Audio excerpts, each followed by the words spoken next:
اهداء من أم فيصل إلى الغالية أم بندر. مرحبا بقدوم شيخه عدد وابل الغمام، هذه اللي كامله بالوصوف وبالجمال، شيخه اللي بالحلا كنها بدر التمام، نور الكون بضياها وزان الاحتفال.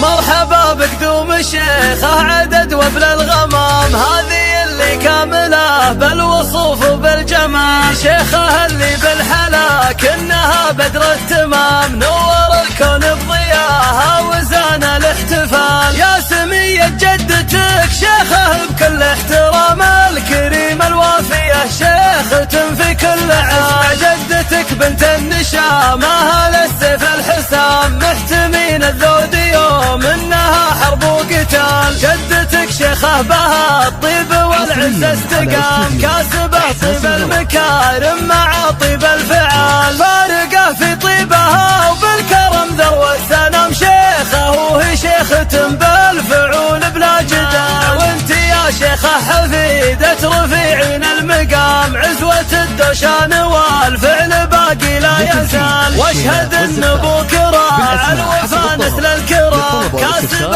الانعام عبد الله بطول الليال، شيخ نفعولة ومثقل اثار العسامة، الشجاع اللي مع الربع امام مع خوال، وامك اللي زينها ما يوصف بالكلام، يا مهاي الفارقة بالمحاسن والدلال. مرحبا بقدوم الشيخة عدد وابل الغمام، هذه اللي كامله بالوصوف وبالجمال، شيخها اللي بالحلا كنها بدر التمام، نور الكون بضياها وزان الاحتفال. يا سمية جدتك شيخه بكل احترام، الكريمة الوافية شيخة في كل عام، جدتك بنت النشام أهل السيف الحسام، محتمين الذود يوم انها حرب وقتال، جدتك شيخه بها الطيب والعز استقام، كاسبه طيب المكارم مع طيب الفعال، فارقه في طيبها وبالكرم ذروة السنام، شيخه وهي شيخة بالفعول بلا جدال، وانت يا شيخه حفيدة رفيعين المقام، عزوة الدوشان والفعل باقي لا يزال، واشهد ان ابوك راعى الوفا نسل الكرام، كاسب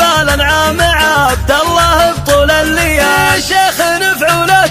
ومثقل اثار العسامة، الشجاع اللي مع الربع امام مع خوال، وامك اللي زينها ما يوصف بالكلام، يا مهاي الفارقة بالمحاسن والدلال.